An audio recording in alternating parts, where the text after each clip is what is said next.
नमस्कार साथियों, आपका चैनल हिंदी विषय एवं साहित्य में हार्दिक अभिनंदन है। आज हम पढ़ने जा रहे हैं हमारे नेट परीक्षा के सिलेबस में सम्मिलित अज्ञे द्वारा रचित कविता असाध्य वीणा।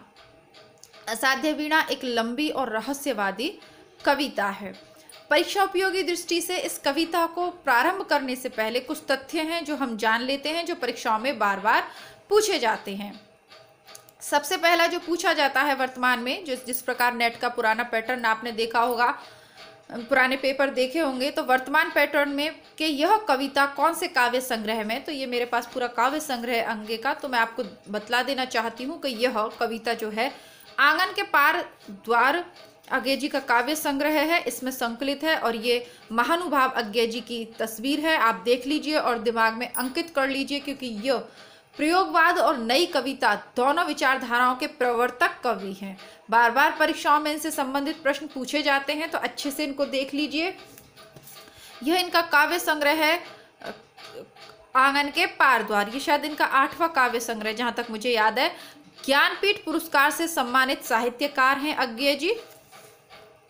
तो अब इसी काव्य आंगन के पार द्वार काव्य संग्रह की अंतिम जो कविता है वह है असाध्य वीणा, जो कि हमारे सिलेबस में लगी हुई है। इसको शुरू करने से पहले थोड़ी सी जानकारी प्राप्त करते हैं अज्ञे जी के विषय में। वैसे अलग से मैं इस पर वीडियो बना दूंगी।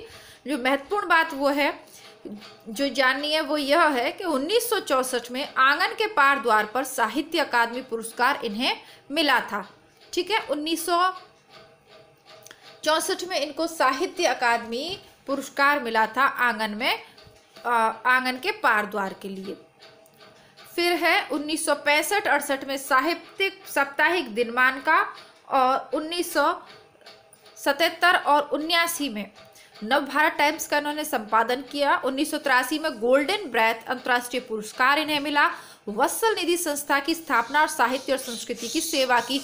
पूछे जाने वाला प्रश्न है कि आंगन के पार द्वार को साहित्य अकादमी कब मिला? 1964 में। दूसरा जो प्रश्न पूछा जाता है, इनके द्वारा कौन कौन से पत्रों का संपादन किया गया? तो दिनमान और प्रतीक।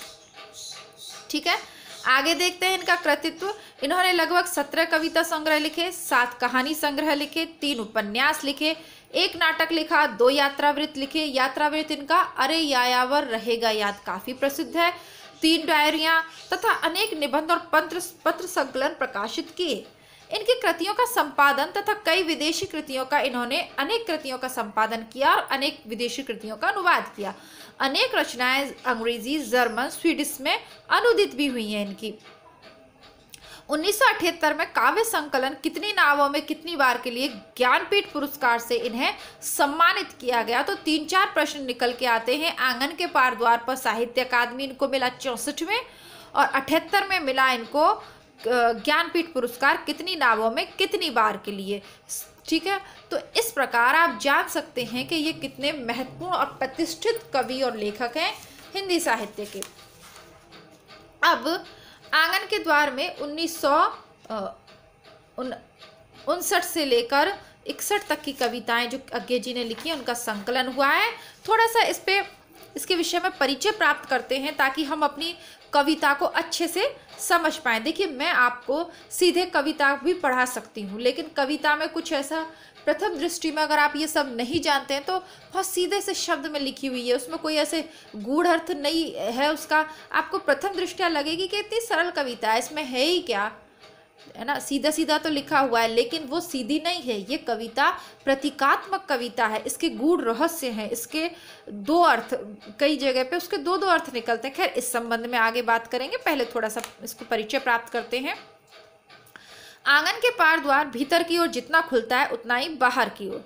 अज्ञे की अंतः सलीला का यह सबसे स्फीत और श्रद्धापूत प्रभा है, पर इसमें केवल एक उछली मछली की जिजिप्सा भर नहीं है। इसके दाता सागर का, धरती का और उस दाता का खुलापन। इस संग्रह की अंतिम कविता असाध्य वीणा इस अंतस और बाह्य जगत की एकाकारता का सबसे सजीव चित्र है। यानी सबसे महत्वपूर्ण चित्र कौन सा है? असाध्य वीणा।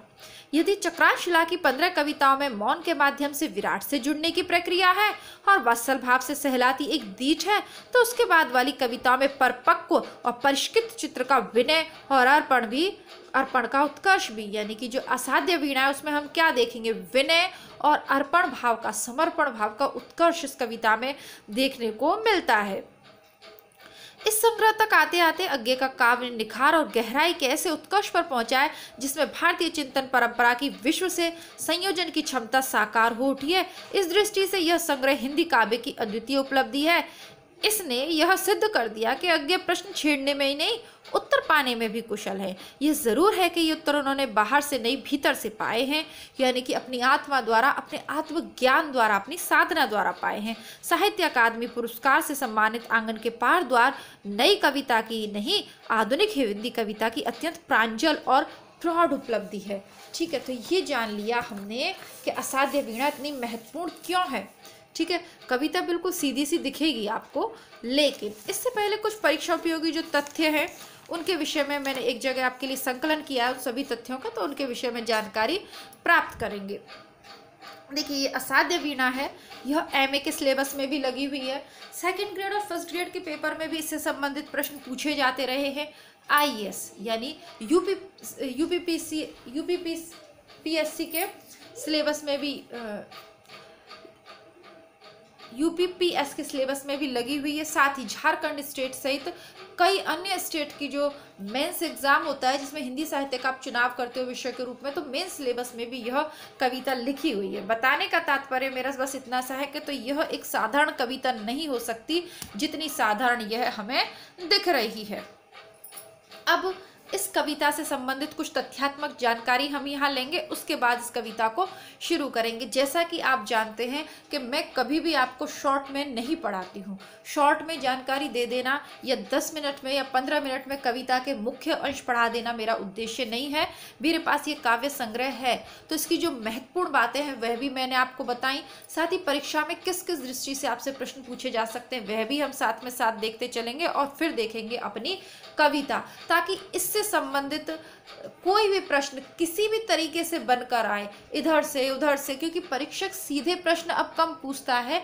नेट जैसी परीक्षाओं में वह आपसे ये उम्मीद नहीं करता कि आप ये कविता पढ़ के चले आएं और वो आपसे इसका अर्थ पूछेगा या व्याख्या करवाएगा, ऐसा तो नहीं है। हम सभी अवगत हैं नेट के परीक्षा पैटर्न से।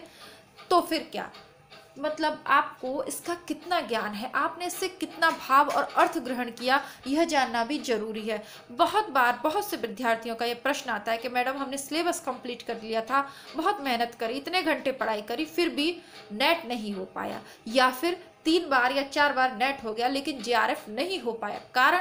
कारण स्पष्ट है कि आप लोग शॉर्टकट्स के पीछे या भाग रहे या सही तरीके से अपनी पढ़ाई को नहीं कर रहे। आपने आज असाध्य वीणा कविता को पढ़ा तो इसको इतने अच्छे से आप तैयार करिए कि फिर इधर से उधर से या किसी भी कहीं से भी आपको पढ़ने की आवश्यकता नहीं पड़े। इस कविता से संबंधित जितने प्रश्न बन सकते हैं, इस कविता से संबंधित अज्ञे से संबंधित जितने भी प्रश्न बन सकते हैं, उन सब का अध्ययन हम करके आज के वीडियो में करके इस बात को यहाँ खत्म कर देंगे। ठीक है, रचना और रचनाकार से संबंधित जो वीडियोस चैनल पे अवेलेबल है, बची कुछ जो चीज़ रह जाती है जो महत्वपूर्ण रचना, उसको हम वहाँ कंप्लीट कर लेंगे। ठीक है, तो कहने का तात्पर्य यह है कि हमें समझना है, रटना कुछ नहीं है। उस कविता में ऐसा कुछ भी नहीं है जिन शब्दों के अर्थ आप न जानते हो। हम सभी एमए करके आए हैं और बहुत बहुत शिक्षा भी हमने प्राप्त करी होगी। उद्देश्य मेरा इस चैनल पे आप जैसे मैं बार बार नहीं कहूँगी, मेरा उद्देश्य है कि आपको किताब नहीं खरीदनी पड़े। कम से कम मैं जो आपको पढ़ा रही हूँ, जितना भी मैं पढ़ा पाती हूँ आपको, कम या ज़्यादा, वो किताबें आपको नहीं खरीदनी पड़े। ठीक है, और कविता तो आपको नेट पे या कहीं भी बहुत सारे सोर्स आप लोगों के पास होंगे, मिल जाएगा। लेकिन मैं आप चाहती हूँ कि आप नेट के साथ जेआरएफ भी क्वालिफाई कर लें और फिर जब नेट जेआरएफ करने के बाद जब आप असिस्टेंट प्रोफेसर भर्ती परीक्षा में बैठें, जिसे विभिन्न राज्यों में वैकेंसी आई हो, तो दोबारा से आपको इस कविता को देखने की ज़रूरत नहीं पड़े। एकदम चित्र आपके दिमाग में क्लियर हो कि असाध्य वीणा ये थी, ये पढ़ा था मैडम ने। आंगन के पार द्वारी वाली बुक भी हमको मैडम ने दिखाई थी, उसमें से ये चीज़ हमको पढ़ के सुनाई थी। एकदम जो बिंब है आपके दिमाग में क्लियर होना चाहिए। आइए आज बात करते हैं असाध्य वीणा पर। असाध्य वीणा एक लंबी और रहस्यवादी कविता है। जैसा कि नाम से ही स्पष्ट है, असाध्य वीणा, वह वीणा जिसे कोई साध न सका। क्यों नहीं साध सका, यह भी इस कविता में देखेंगे। अब अज्ञे जी प्रयोगवाद व नई कविता के प्रवर्तक हैं। पूछा जाता है प्रश्न, आंगन के पार द्वार पर इन्हें कौन सा कौन सा पुरस्कार मिला था? साहित्य अकादमी पुरस्कार मिला था। असाध्य वीणा का प्रकाशन वर्ष क्या है? 1961। ठीक है, पुरस्कार मिला था इन्हें 1964 में और आकार असाध्य वीणा का प्रकाशन हुआ था 1961 में। ठीक है, यह इनकी प्रौढ़ रचना है। प्रौढ़ रचना है तो इसमें भावों की गंभीरता के साथ साथ पूरे जो इनके जीवन का निचोड़ रहा है, इनके पूरे कवि और लेखक जीवन का जो निचोड़ रहा है वह इस कविता में देखने को मिलता है। अब ये कविता की जो प्रेरणा है कहाँ से मिली? जैसे कोई भी रचना लिखी जाती है तो उसका एक स्रोत होता है जहाँ से हम उसका भाव ग्रहण करते हैं, मूल भाव। तो एक चीनी जापानी लोक कथा पर आधारित है यह कविता, जिसमें जो राजकुमार पीवो होता है, लुंगामिन घाटी में एक जादूगर होता है जो एक वीणा बनाता है। उस वीणा को कोई नहीं बजा पाता। लुंगामिन घाटी में जादूगर जो वीणा बजाता है उसको कोई नहीं बनाता, उसको कोई नहीं बजा पाता, लेकिन राजकुमार पीवो उसे बजाता है। ऐसी एक चीनी और जापानी लोक कथा है, उस पर यह आधारित है। और यह जो लोक कथा है इसको एक जो लेखक हैं आको कुरा काको जी की एक पुस्तक है द बुक ऑफ टी। उसका एक टॉपिक है टेमिंग ऑफ द हार्प। उस बुक में द बुक ऑफ टी में यह टेमिंग ऑफ द हार्प नाम से यह कविता संकलित है। यानी कविता जैसे हमारी कविता का शीर्षक है असाध्य वीणा, ऐसे ही ये जो पुस्तक, और ये कौन सी पुस्तक में है? आंगन का पार द्वार। तो यह जापानी में कौन सी पुस्तक है? The book of T. ठीक है, और इसका शीर्षक क्या है? टेमिंग ऑफ द हार्प नाम से यह कविता संकलित है मूल रूप से। और उसी कविता का भारतीयकरण किया है किन्होंने? अज्ञे जी ने। ऐसा माना भी जाता है कि अज्ञे एक बार घूमने के लिए जापान गए थे तो वहाँ का जो साहित्य था, जो दर्शन था, जो संस्कृति और सभ्यता थी, उसका बहुत प्रभाव अज्ञे जी पर पड़ा और उनमें कई सारे तत्व, कई सारी चीज़ें उनके व्यक्तित्व और कवित्व में सम्मिलित हो गई। अब बहुत से लोगों को इसमें बौद्ध धर्म की जो प्रवृत्ति है उसकी भी झलक देखने को मिलती है। बहुत से लोग कहते हैं जो बौद्ध धर्म के जैन अथवा जो जैन संप्रदाय होता है, जो कि मूलतः ध्यान संप्रदाय होता है, उसकी वे कुछ तत्व इस कविता में हमें देखने के मिलते हैं। और जो इस कविता में तत्व आए वे ताओवादियों में भी प्रचलित हैं। तो यह सब हमने जान लिया कि किस प्रकार इस कविता का उदय हुआ, प्रेरणा कहाँ से ली गई, कब इसका प्रकाशन हुआ, कौन से काव्य संग्रह में है, किस वर्ष इसे पुरस्कार मिला, ये सब हमने जान लिया। अब आगे बढ़ते हैं, मूल रूप से असाध्य वीणा कविता है क्या? तो असाध्य वीणा एक प्रतीकात्मक कविता है, एक रहस्यात्मक लंबी कविता है, हम ऊपर भी पढ़ चुके हैं। और जो चीनी जापानी लोक कथा है उसी का भारतीयकरण किया है अज्ञे जी ने। शॉर्ट में मैं आपको इसकी स्टोरी बताती हूँ, कविता हम बाद में पढ़ ही लेंगे। राजा या रानी का दरबार लगा हुआ है, उनके पास एक असाध्य वीणा होती है जिसको वज्रकीर्ति नामक व्यक्ति ने पूरे जीवन मेहनत करके बनाया होता है, लेकिन उसे वो बजा नहीं पाता, कोई भी उसे बजा नहीं पाता, वज्रकीर्ति मर चुका है। अब राजा और रानी को बहुत दुख है कि इसे कोई बजा नहीं पाता। सब लोग उसके स्वर को सुनना चाहते हैं, पूरा दरबार, पूरी दुनिया, राजा रानी सब सुनना चाहते हैं, लेकिन कोई भी सुन नहीं पाता क्योंकि कोई बजा ही नहीं पाता। अब प्रियमवद नाम के एक व्यक्ति आते हैं जिन्हें केश कम्बली और गुफागेह भी कहा गया है। तो वो आता है साधक और उससे राजा आग्रह करता है उसे बजाने का। वो साधक उसको बजाता है, लेकिन उसको बजाने की प्रक्रिया में क्या क्या होता है इसका भी वर्णन है। बजाने के बाद उसके स्वर सबको अलग अलग स्वर सुनाई देते हैं अपने अपने व्यवहार और विचारों के अनुसार। फिर लास्ट में एक धन्यवाद अर्पण करता है। जब वो उसको पुरस्कृत करने के लिए राजा उठता है तो जो साधक है प्रियमवद, वो एक विनय का भाव राजा के प्रति रखता है और समर्पण का भाव और एक कृतज्ञता का भाव रखता है वीणा के प्रति या किरीट वृक्ष के प्रति। तो अपना भाव विनय में करता है। इस प्रकार 4 भागों में ये कविता है। पहले में दरबार में वो आता है, दूसरे में अपने आप को समर्पित करता है, तीसरे में वीणा के स्वर सबको किस प्रकार अलग सुनाई देते हैं, और चौथे में उसका वह जो विनय का भाव है या धन्यवाद का जो भाव है, कृतार्थ होता है, वह भाव इसमें प्रकाशित है। तो ये 4 भागों में कविता बची हुई है। ऐसा नहीं है कि कविता में कहीं 4 भाग दिए हुए हैं कि भाग नंबर 1 भाग 2। मैं आपको समझाने के लिए बताती हूँ। यह हो गया कविता की सीधा सा अर्थ, जो सामान्यतः देखने पर हमको लगता है यार बहुत सीधी सी कविता है, इसमें है ही क्या, पता नहीं इसमें ऐसा क्या है जो इतने बड़े बड़े परीक्षाओं के सिलेबस में इसको लगाया हुआ है। लेकिन इसमें है, क्योंकि यह एक प्रतीकात्मक, एक रहस्यवादी कविता है। किरीट वृक्ष का जिस तरीके से वर्णन है, वह परम सत्य के रूप में वर्णन है। इससे पहले भी एक आपने देख ली सीधी सादी कथा। अब इसका जो दूसरा अर्थ है, प्रतीकार्थ है, उसमें क्या है, उसमें बताया गया है कि प्रत्येक जो व्यक्ति है, प्रत्येक व्यक्ति जीवन में मोक्ष की प्राप्ति, सुख की प्राप्ति, परम सत्य की प्राप्ति करना चाहता है, अथवा जो भी व्यक्ति परम सत्य की प्राप्ति करना चाहते हैं, तो जो साधना का मार्ग है वो बहुत कठिन है, इतना आसान नहीं है। हर व्यक्ति उस सत्य तक नहीं पहुंच सकता, और पुस्तकों के ज्ञान पर या किसी दूसरे से सुन के आप प्रेरणा ग्रहण कर सकते हैं, लेकिन उस ज्ञान तक नहीं पहुंच सकते। वो साधना आपको स्वयं करनी पड़ेगी। उसके लिए क्या करना पड़ेगा, अपने अहंकार का नाश करना पड़ेगा सबसे पहले, उसके बाद पूर्ण समर्पण करना पड़ेगा उसके प्रति जो आप प्राप्त करना चाहते हैं, उस परम सत्य को या परम सत्ता, ईश्वर, भक्ति, जो कुछ भी विद्या प्राप्त करना चाहते हैं, पूर्ण समर्पण होने चाहिए, अहंकार का नाश होना चाहिए, तभी आप उस परम सत्य को प्राप्त कर सकते हैं। ठीक है। और जो उसकी अभिव्यक्ति है, परम सत्य की जो अभिव्यक्ति है वह सबके लिए अलग अलग होती है। जैसे कि ईश्वर की सत्ता सबके लिए अलग, ईश्वर तो एक ही है, लेकिन हर व्यक्ति अपने भाव के अनुसार उसे भजता है, जिसका जैसा भाव होता है। जैसे कि हिंदी साहित्य में भी अभी देखते हैं, किसी ने सखा भाव से भक्ति की, किसी ने दास भाव की भक्ति करी, और किसी ने माधुर्य पति भाव की भक्ति करी। तो इस प्रकार अलग अलग व्यक्तियों को वो जो सत्ता है, परम सत्ता, उसका रूप अलग अलग दिखाई देता है, अलग अलग तरीके से व्यक्ति उसको महसूस करते हैं, उस सत्य को। यही इस कविता में बताया गया है। अब देखते हैं किरीट वृक्ष किसका प्रतीक है। जैसा कहा कि प्रतीकात्मक कविता है, तो किरीट वृक्ष है परम सत्य का प्रतीक, अथवा आप इसे परमात्मा का प्रतीक भी मान सकते हो। अब वज्र कीर्ति, जो कि ये साधना चाहता है, प्राप्त करना चाहता है, प्रियमवद, जिसे कि केश कम्बली या गुफा गेह भी कहा गया है, वह साधक है। इसमें एक साधक है, कैसा, अहंकार, क्या करता है वो, अहंकार का नाश करता और पूर्ण रूप से स्वयं को समर्पित कर देता है किरीट वृक्ष और वीणा के लिए। यानी कि साधना की पद्धति क्या होनी चाहिए, ये प्रियमवद के माध्यम से हम जानेंगे। वीणा सत्य अथवा परम सत्ता की प्राप्ति का साधन है।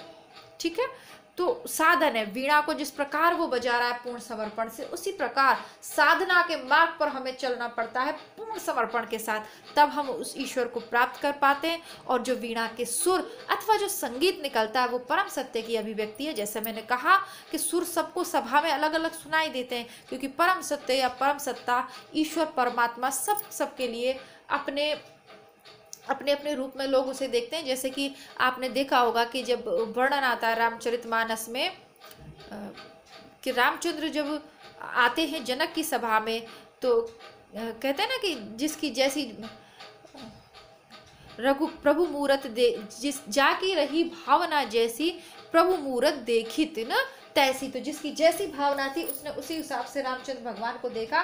तो उसी प्रकार, यानी ईश्वर को उसी रूप में उन्होंने देखा। उसी प्रकार ये वीणा के जो सुर हैं, इनके सबको अलग अलग उसमें गाना सुनाई दे रहा है, अलग अलग भाव दिखाई दे रहे हैं अपनी अपनी भावना के अनुसार। आपको अच्छे से समझ में आ गया होगा दोनों अर्थ। एक सामान्य अर्थ, एक सामान्य सी कहानी है, साधक आता है, वीणा बजाता है, चला जाता है। ठीक है, और एक जो प्रतीकात्मक जो अर्थ है वह भी मैंने आपके सामने स्पष्ट कर दिया। मेन जो चीज है वो है अहंकार का नाश। अब ये जो कविता है अज्ञे की, ये आध्यात्म की चरम सिद्धि है। यानी यहाँ तक पहुँचते पहुँचते अज्ञे ने बहुत ज्ञान भी प्राप्त कर लिया था, और वो ज्ञान जो प्राप्त किया उसकी जो प्रति छाया है वह इस कविता में हमें देखने को मिलती है। बाहर से भीतर और भीतर से बाहर की एक खोज है, ये एक यात्रा है, व्यष्टि से समष्टि और समष्टि से व्यक्ति की ओर, यानी व्यक्ति से समष्टि प्रकृति की ओर या जो परम सत्ता है उसकी ओर, या समाज की ओर, समाज से व्यक्ति, या जो परम सत्ता है उससे व्यक्ति की ओर। ठीक है, तो इसमें बहुत सारे दर्शन शास्त्र के जो विद्यार्थी हैं उनके लिए इस कविता में बहुत कुछ है। इसके बहुत सारे अर्थ, भावार्थ वो लगा सकते हैं, बहुत सारे अस्तित्ववाद है, शून्यवाद है, और बहुत सी चीज़ें इसमें हैं। लेकिन हम हिंदी साहित्य के विद्यार्थी हैं तो केवल उसी हिसाब से इस कविता को देखेंगे। अब शुरू करते हैं हम आज की हमारी कविता का। कविता लंबी है, कक्षा भी थोड़ी बड़ी होगी, लेकिन जिन मिलियां तिन पाइयां गहरे पानी पैठ। शॉर्टकट के लिए बहुत सारे रास्ते हैं मेरे चैनल पे, तो कम से कम आप पूरा ही सीख के जाएं। ऐसी मेरी आकांक्षा रहती है। बोलते बोलते मेरा गला ही सूख गया।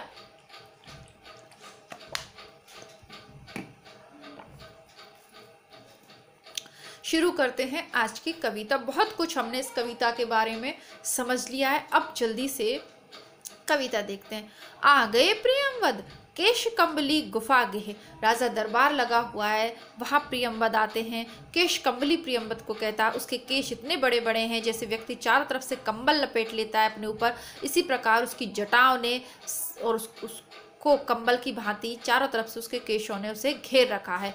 गुफा गेह, उसका घर गुफा है, यानी लगा लीजिए कि हिमालय पर साधना करने वाला कोई नौजवान साधक है जो कि बहुत लंबे समय से वहां पे साधना कर रहा है। ये लगा लीजिए बचपन से ही वह साधना कर रहा है हिमालय की गुफाओं में। आ गए प्रियंवद केश कंबली गुफा गेह। राजा ने आसन दिया कहा, कृतकृत्य हुआ मैं तात पधारे। आप भरोसा है अब मुझको, साध आज मेरे जीवन की पूरी होगी। यानी मेरे जीवन की एक ही साधना है कि असाध्य वीणा बजे तो मैं इसे सुनूं, तो वह भी मुझे आपके आगमन से लगता है आज पूरी हो जाएगी। लघु संकेत समझ राजा का, गण दौड़े लाए असाध्य वीणा। साधक के आगे रख उसको हट गए, सभी की उत्सुक आंखें एक बार वीणा को लख। टिक गई प्रियंवद के चेहरे पर, एक बार वीणा को लख यानी देखना, एक बार वीणा को देखकर फिर सबकी आंखें प्रियंवद के चेहरे पर टिक गई कि अब यह क्या करेगा। अब राजा उस वीणा का परिचय देते हैं प्रियंवद को।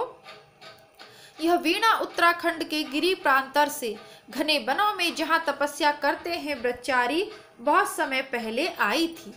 पूरा तो इतिहास न जान सके हम, किंतु सुना है वज्र कीर्ति ने मंत्रपूत जिस अति प्राचीन किरीट तरुसे से गढ़ा था। और राजा कहते हैं कि उत्तराखंड के जो पर्वतीय जो प्रदेश है, तो जहाँ की ब्रह्मचारी जो लोग होते हैं वो पूजा पाठ करते हैं, तपस्या करते हैं, बहुत समय पहले वहाँ से आई थी। और पूरा इतिहास तो हमें इसका नहीं पता, लेकिन इतना सुनते हैं किसी वज्र कीर्ति ने साधना करके मंत्र द्वारा अभिमंत्रित करके इस वीणा को बनाया था। और एक किरीट तरु, एक किरीट का पौधा वृक्ष था जिसके द्वारा इसे बनाया था। उसके कानों में यानी किरीट तरु के कानों में हिमशिखर रहस्य कहा करते थे अपने।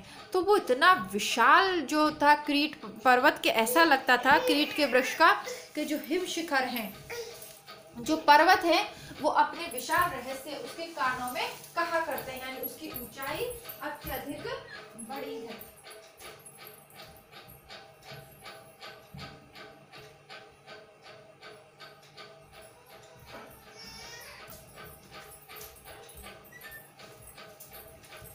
थोड़े से व्यवधान के लिए आपसे खेद चाहूंगी। यानी इसकी जो विशालता है, उस किरीट वृक्ष की विशालता और महानता का यहाँ पे चित्रण किया गया है।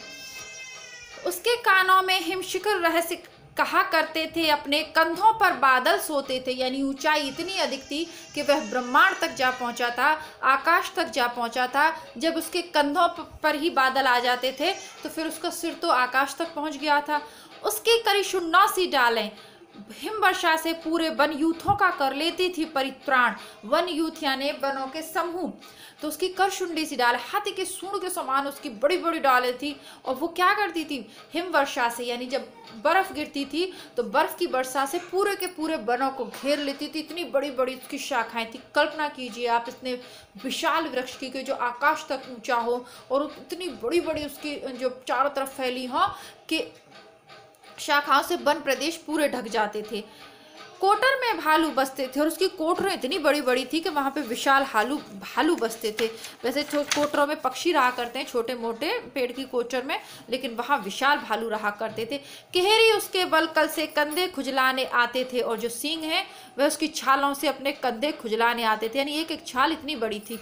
और सुना है जड़ उसकी जा पहुंची थी पाताल लोक। और हमने तो ये भी सुना है कि उसकी जो जड़ें थी वो पाताल लोक तक जा पहुंची थी।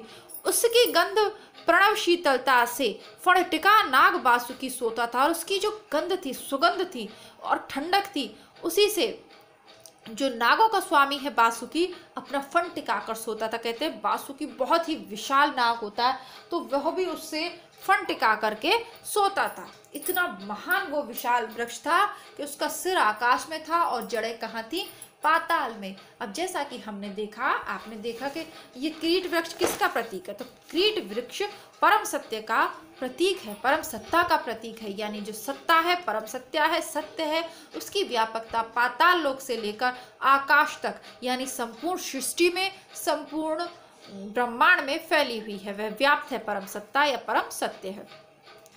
उसी किरीटी तरु से वज्रकीर्ति ने सारा जीवन इसे गढ़ा, और ऐसे ही किरीट का जो पेड़ था उसी से वज्रकीर्ति ने सारा जीवन इसे गढ़ा। हठ साधना यही थी उस साधक की, हठ साधना यही थी उस साधक की, वीणा पूरी हुई साथ साधना साथ ही जीवन लीना। उसकी यह हठ साधना थी कि वह इस वीणा को बना कर ही रहेगा, बजा कर ही रहेगा, और वीणा पूरी हुई साथ साधना, जब उसकी वीणा बनकर पूरी हुई तो उसकी साधना भी पूरी हो गई, साथ ही जीवन लीला, उसकी जीवन लीला भी पूरी हो गई, यानी वह मृत्यु को प्राप्त हो गया वीणा निर्माण के साथ ही। अब देखिए इसमें आने वाले वाक्यों पर अगर जाएं तो रहस्य कहा करते थे, रहस्यवाद, हठ साधना। नाथपंथियों में हठ साधना हम पढ़ चुके हैं, हिंदी साहित्य का इतिहास का अध्ययन करते समय उसको भी मैंने आपको बहुत विस्तार से समझाते हुए बताया था।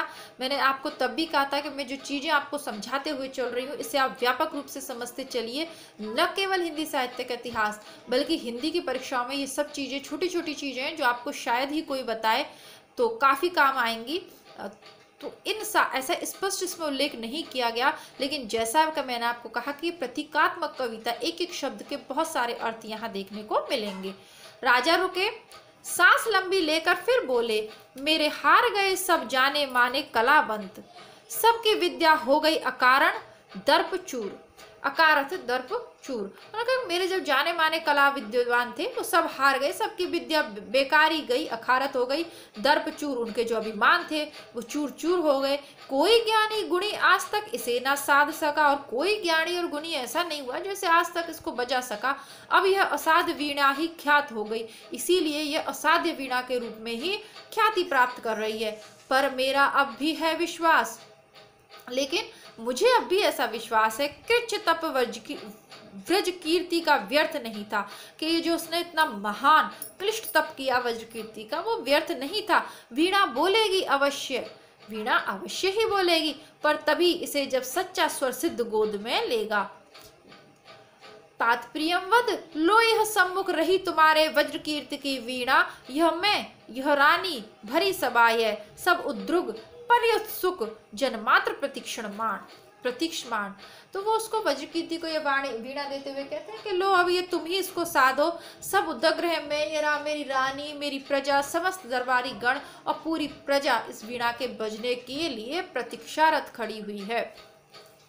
केश कंबली गुफागे ने खोला कंबल, धरती पर चुपचाप बिछाया, वीणा उस पर रख पलक मूंद कर, प्राण खींच करके प्रणाम, स्पर्श छुअन से छुए तार। विरोधाभास अलंकार है, स्पर्श छुअन से छुए तार। तो क्या किया उसने, अपना कंबल निकाला और बिछा लिया, फिर अपनी आंखें बंद करी, प्राणों को खींच यानी कि साधता हुआ अपनी सांसों को, वीणा को प्रणाम किया और स्पर्श छुअन से छुए तार, बिना स्पर्श किए उसने केवल मन के भावों द्वारा ही उन तारों को छू लिया।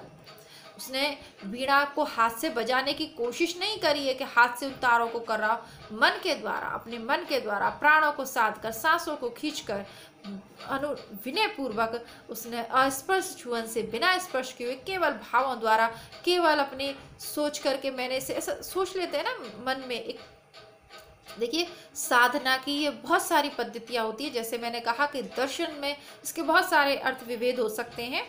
तो आप यही सोच लीजिए कि मन के भावों द्वारा उन्होंने वीणा को छुआ, धीरे से बोला, राजन पर मैं तो कलावंत हूँ नहीं, शिष्य हूँ, साधक हूँ, जीवन के अनकहे सत्य का साक्षी। मैंने कहा कि मैं तो कोई कलावंत नहीं हूँ और मैं तो केवल एक शिष्य हूँ, मैं तो सीखने वाला हूँ, साधक हूँ, साधना करने वाला हूँ, जीवन के अनकहे सत्य का साक्षी।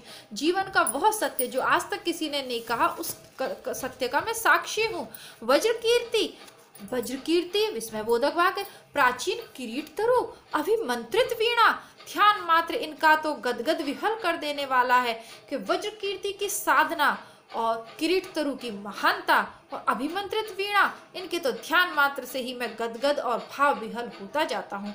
चुप हो गया प्रियम बद सभा भी, मौन हो रही इस प्रकार प्रियंवद चुप हो गया, सभा भी मौन हो गई। वाद्य उठा, साधक ने गोद में रख लिया। उसने प्रियंवद ने वीणा को उठा के गोद में रखा, साधक ने गोद में रख लिया। देखिए यहाँ पे स्पष्ट किया है कि वो साधक है, कलावंत नहीं है। कलावंत यानी उसमें एक अभिमान होता है कि मैं तो इस कला का ज्ञाता हूँ, तो मैं तो इस वीणा को हाल बजा दूंगा। वो नहीं है, वो साधक है, सीखने वाला है, साधक है, शिष्य है, साधक है, तपस्वी है। धीरे धीरे झुक उस पर, तारों पर मस्तक टेक दिया। धीरे धीरे से वीणा पर झुका हुआ और उसके तारों पे अपना मस्तक टेक दिया। सभा चकित थी, अरे प्रियंवद क्या होता है? केश कमली अथवा होकर पराभूत झुक गया वाद्य पर, वीणा सचमुच क्या है असाध्य। अब सारी होती है कि प्रियंवद क्या होता है, अरे प्रियंवद क्या कर रहा है, क्या ये सो गया? केश कमली अथवा होकर पराभूत, क्या ये हार कर इस पे वीणा पे झुक गया है? वीणा क्या सचमुच असाध्य? अब क्योंकि वो उसके ऊपर झुक जाता है, नतमस्तक हो जाता है, तो सभा में ये सवाल उठता है। लेकिन ऐसा है नहीं, प्रियंवद इसलिए झुक रहा है क्योंकि वह उस वीणा को नमन कर रहा है, उसके प्रति अपने आभार, अपनी कृतज्ञता वहां पे प्रदर्शित कर रहा है। पर उस स्पंदित सन्नाटे में मौन प्रियंवद साध रहा था वीणा।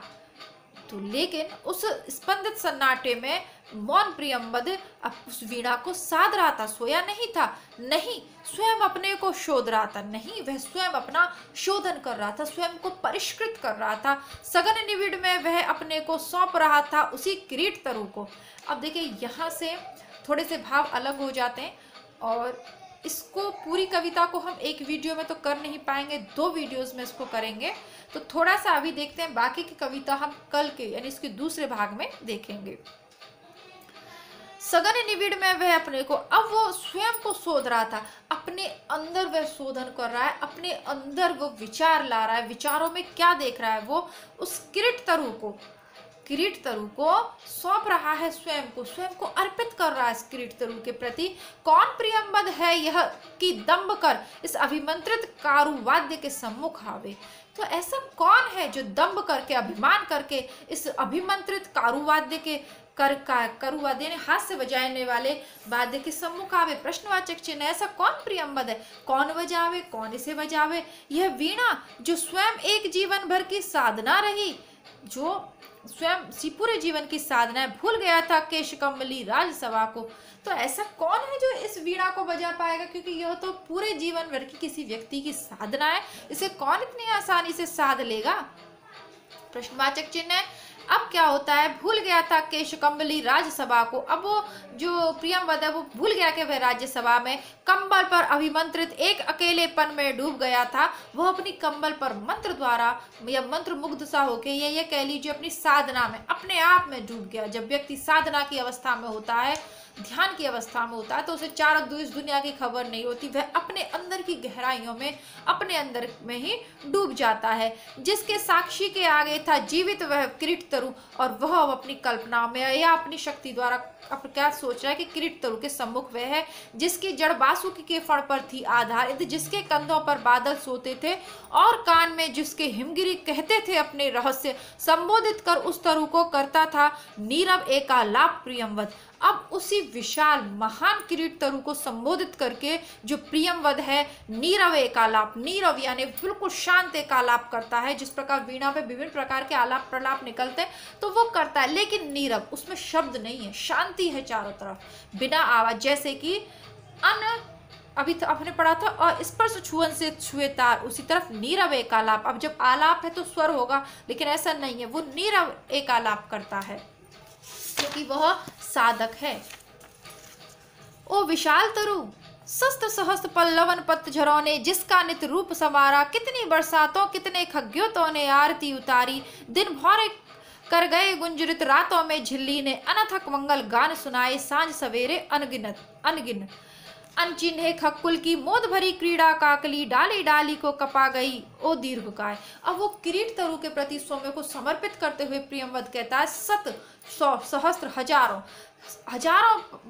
तुमने सैकड़ों हजारों पल्लवन और पतझड़, ये पल्लवन यानी जब नई नई पंक्तियां आती हैं वो मौसम भी देखा है, पतझड़ों को भी देखा है, और जिस पल्लवन और पतझड़ ने नित नई हमेशा तुम्हारे रूप को संवारा है, वृद्धि की है, यानी कोई भी पतझड़ तुम्हें झुका नहीं पाया और तुम्हें निराश या तुम्हें कहते हैं ना कि एक तरीके से उजाड़ नहीं कर पाया, बल्कि तुम्हारे रूप को और अधिक संवारा है। कितनी बरसातों में, कितनी ही बरसातों में कितने जुगनू, खद्योत होता है जुगनुओं ने तुम्हारी आरती उतारी, यानी अपने प्रकाश से तुम्हारे और चारों ओर चमक चमक के जो घूमते हैं, इस प्रकार के जैसे आरती उतारे हो। दिन भौरे कर गए गुंजरित, और दिन में तुम्हारे चारों ओर भौरे गुंजार करते हैं। रातों में झिल्ली ने, झिल्ली होता है झिंगुर, अनथक मंगल गान सुनाए। और ऐसा लगता है कि तुम्हारे आस नीचे जो जमीन है, जो झिल्लियां झिंगुर होते हैं, वो मंगल गान सुना रहे हैं। सांझ सवेरे अनगिन अनचीने खगकुल की मोद भरी क्रीड़ा, और सुबह और शाम को अनगिनत अनचीने, क्योंकि तुम इतने विशाल हो। खगकुल, वैसे तो खगकुल पक्षियों का कुल नहीं, शावक कुल या इस तरीके से आता, पर खगकुल खगकुल पक्षियों के जो कुल के कुल हैं, उन्होंने मोद भरी यानी प्रसन्नता में भरी हुई क्रीड़ा खेल खेले हैं। विभिन्न प्रकार के क्रियाकलाप तुम्हारे अनचीने, जो पहले कभी नहीं देखे गए अनचीने नए नए क्रियाकलाप तुम्हारी डालों पर पक्षियों के कुल के कुल, यानी बहुत सारे, एकाध पक्षी नहीं, बहुत सारे तरह तरीके के पक्षियों के जो कुल हैं वो करते हैं। डाली डाली को कपा गई, और उनकी जो क्रीड़ाएं हैं वो डाली डाली को कपा गई, यानी इतने सारे पक्षी तुम पे अपना आश्रय, तुम्हारा आश्रय प्राप्त करते हैं कि उनके जो कुल के कुल हैं वो विभिन्न प्रकार की क्रीड़ाओं को करते हुए तुम्हारी डाली डाली को कपा देते हैं। जबकि हमने देखा कि क्रीट तलु की तो डालियां बहुत ही मजबूत और बड़ी बड़ी हैं। तो इस प्रकार प्रियंवद अपने आप को संपूर्ण समर्पित करते हुए अपने आप को भूल जाता है कि वह कौन है, और जो वह प्राप्त करना चाहता है, जिससे प्राप्त करना चाहता है, उस किरीट तरु के, क्योंकि किरीट तरु के प्रति वो स्वयं को समर्पित कर देता है। कहने का तात्पर्य यह है कि साधक यदि साधना करने जा रहा है, तपस्या करने जा रहा है, तो उसमें अहंकार का भाव नहीं होना चाहिए। अब प्रियंवद में विनय का भाव है, अहंकार का भाव नहीं है। कबीर की प्रसिद्ध पंक्ति है, जब मैं था तब हरि नाई, अब हरि है मैं नाही। इसी तरीके का ना, जब मैं था तब हरि नहीं, अब हरि है मैं नाही। प्रेम गली अति सांकरी, तामे द्वीना समाई। तो जब अहंकार होता है मन में, तो आप प्रभु को प्राप्त नहीं कर सकते। इसीलिए वो कहते हैं कबीर कि जो साधना की जो गली है, या उसको प्रेम की गली उन्होंने कहा है, लेकिन हम इसको साधना के अर्थ में देखेंगे। प्रेम ईश्वर से भी तो होता है, प्रेम ही तो होता है, प्रेम ही श्रद्धा बन जाती है। तो पूर्ण समर्पण के द्वारा अपने आप को भुला के, अपने आप को समर्पित करके ही प्रेम को पाया जा सकता है, प्रेम को या साधना को पाया जा सकता है। अहम के द्वारा, अहंकार के द्वारा नहीं पाया जा सकता। पूर्व के जितने भी कलाकार आए, उन्हें अपनी कला पर घमंड था, इसलिए वो उसको नहीं बजा सके। लेकिन प्रियंवद कहता है कि मैं तो कलाकार हुई नहीं, केवल एक छोटा सा साधक हूँ। इसलिए हम आगे देखेंगे कि क्या प्रियंवद उसे बजा पाता है, ये कल के अंक में हम देखेंगे। अब छोटा सा इससे अर्थ ये भी ले सकते हैं कि जैसे नेट परीक्षा है, तो जो भी परीक्षा हम दे रहे हैं वो भी एक जीवन की साधना ही है हमारे लिए। पूर्ण समर्पण भाव से ही हम इसे प्राप्त कर सकते हैं। अब आप ये सोचते हो कि बार बार असफल क्यों हो रहे हैं, तो आपको अपने प्रश्नों का उत्तर इससे जानना चाहिए कि समर्पण भाव से हम कुछ भी पढ़ते हैं तो हम उसको देखते हैं, एक पन्ना अरे यार ये तो हमें आता है, हट के आगे चले जाते हैं। लेकिन बहुत कुछ अभी ऐसा बाकी है जो हमने देखा समझा नहीं है। हिंदी साहित्य का क्षेत्र अति विशाल है, और हम उसके मास्टर डिग्री उसमें लिए हुए हैं, तो इनको समझना बहुत ज़रूरी है। अब तक नहीं समझा कोई बात नहीं, अब समझ लीजिए। आपको वीडियो अच्छा लगा हो तो प्लीज़ लाइक करें, बिना वीडियो को बंद नहीं करिएगा। अधिक से अधिक मित्रों के साथ शेयर कीजिए इसको, और मिलते हैं कल में इसके अगले भाग के साथ। तब तक के लिए नमस्कार, धन्यवाद। आपको अच्छा लगा, समझ में आया तो प्लीज़ कमेंट करके ज़रूर बताइएगा, ताकि थोड़ा सा उत्साहवर्धन हो। फिर कल की कक्षा में मिलते हैं। जय हिंद।